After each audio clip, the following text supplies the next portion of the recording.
हर हर महादेव, जय भोलेनाथ। दोस्तों आपके अपने चैनल राधे श्याम में आपका बहुत बहुत स्वागत है। भगवान भोलेनाथ की कृपा आप और आपके समस्त परिवार पर सदा सर्वदा बनी रहे। तो दोस्तों आज हम बात करते हैं हरियाली तीज व्रत के बारे में। हरियाली तीज का व्रत जैसे हरितालिका तीज का व्रत होता है, वैसे ही ठीक हरियाली तीज का व्रत होता है। इस व्रत को भी रखा जाता है पति के दीर्घ आयु के लिए, अखंड सौभाग्य के लिए व्रत रखा जाता है।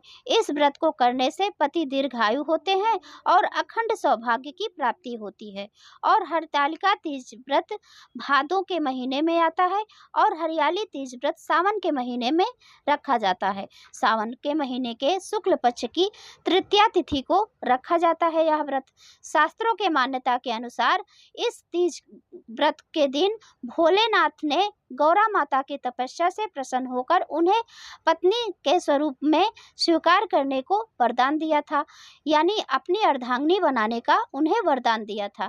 इसलिए इस तीज की विशेषता और अधिक बढ़ जाती है। दोस्तों हरियाली तीज व्रत रखने के लिए इस साल बहुत ही अच्छा मुहूर्त है, और तो इस साल नया व्रत भी उठा सकते हैं।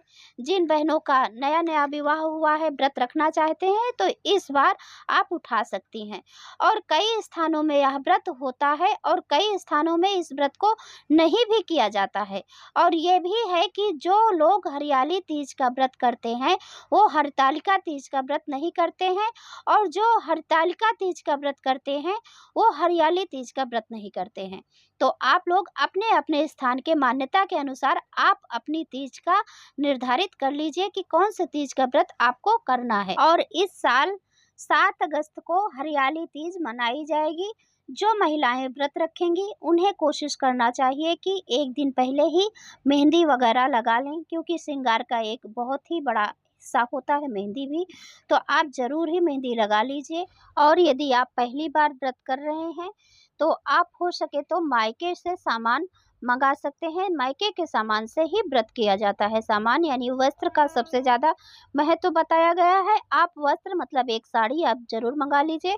यदि ये संभव नहीं है, आपका मायका दूर है, नहीं आ सकता जल्दी, तो ऐसे में आप पैसा मंगा सकते हैं और उसी पैसे से आप पूजा का सामान खरीद सकते हैं। अपने लिए साड़ी वगैरह भी खरीद सकते हैं, या फिर आपके पास पुराने कपड़े मतलब साड़ी वगैरह पहले से पड़ा है, आप उसको भी धोकर अच्छे से पहनकर उसमें भी व्रत कर सकते हैं। लेकिन मान्यता है कि यदि आप पहली बार उठाते हैं तो नया वस्त्र रहे तो ज़्यादा अच्छा है। तो आपको जैसे सही लगे वो आप कर सकते हैं, या पैसा मंगा कर ले सकते हैं, या फिर मंगवा सकते हैं। वहाँ से आपके मायके से यहाँ से आ सकता है तो अच्छी बात है, आप मंगा लीजिए। तो अब दोस्तों बात करते हैं कि कई स्थानों में पूजा करने के बाद पानी पी लेते हैं, चाय पानी, यानी शाम को। सुबह तो निर्जल रहेंगे, फिर शाम को पानी पी लेते हैं। और कई स्थानों में ऐसा है कि निर्जल रहकर यह व्रत किया जाता है, मतलब रात्रि को भजन कीर्तन करते हुए निर्जल व्रत करते हैं। शिवलिंग विसर्जन करने के बाद ही वो व्रत खोलते हैं।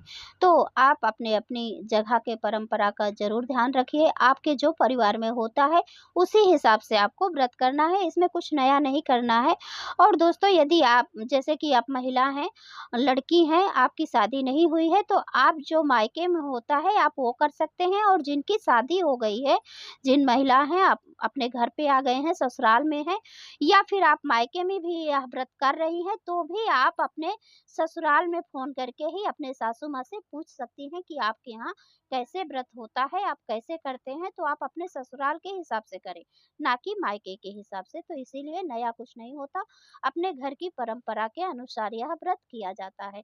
तो आप ज़रूर ध्यान दीजिए। और इस व्रत को करने के लिए सुहागिन महिलाएं एक दिन पहले ही बाल धो लें। ये गलती ना करें कि हमें उसी दिन बाल धोना है, तो आप एक दिन पहले ही बाल धो लीजिए। और शाम के समय आप लहसुन प्याज का सेवन मत कीजिए और ब्रह्मचर्य का पूर्ण रूप से पालन कीजिए।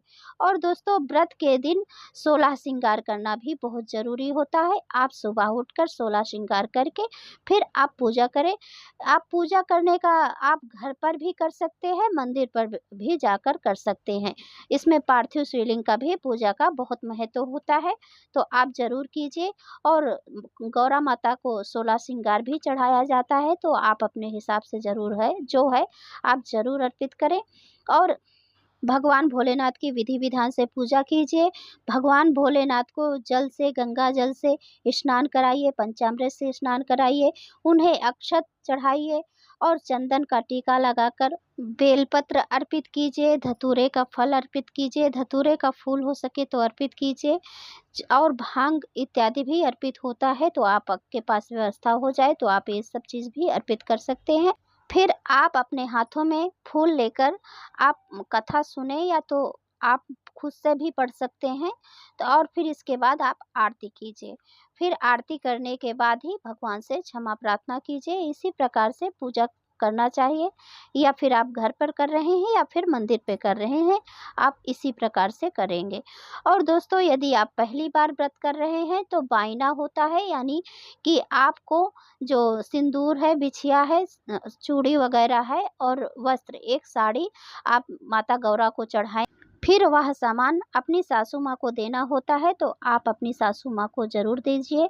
और यदि ये संभव नहीं है तो आप उन्हीं के सामान किसी बुजुर्ग महिला को दे सकते हैं, या फिर अपनी ननंद को भी दे सकते हैं, या फिर जेठानी को भी दे सकते हैं। तो दोस्तों, इसमें एक सरगी का भी मतलब महत्व होता है। मतलब व्रत के पहले ही सरगी लिया जाता है, खाया जाता है, तो सिर्फ उसमें अन्न नहीं खाते हैं। सुबह आप 3 बजे के करीब उठ जाइए और सुबह सूरज निकलने से पहले आप व्रत में मतलब खा लीजिए, पानी पी लीजिए, चाय पी लीजिए और फल खा लीजिए, दही वगैरह खा लीजिए। यदि आप ये सब खा लेते हैं तो आपको पूरे दिन भूख नहीं लगती और इसे सरगी कहते हैं। तो ये भी नियम होता है, तो आप ये भी ज़रूर कीजिए। और दोस्तों, यदि पति की इच्छा हो तो इसमें वो अपनी पत्नी को लाकर उपहार भी दे सकते हैं और देना भी चाहिए। दोस्तों, कभी-कभी ही ऐसा मौका आता है कि जो उपहार देना चाहिए उससे पत्नियाँ खुशी होती हैं। तो भाई लोग यदि सुन रहे हैं मेरे, तो ज़रूर ला-ला कर अपनी पत्नियों को ज़रूर दें। और दोस्तों, ये थी आज की वीडियो। यदि ये वीडियो अच्छा लगा तो लाइक ज़रूर कीजिए और चैनल को सब्सक्राइब कीजिए। दोस्तों, यही एकमात्र ज़रिया है जिससे मुझे पता चलता है कि आपको ये वीडियो अच्छी लगती है। तो यदि ये वीडियो अच्छी लगी हो तो लाइक ज़रूर कीजिए। और दोस्तों, अब मैं मिलती हूँ अगले वीडियो में, तब तक के लिए नमस्कार।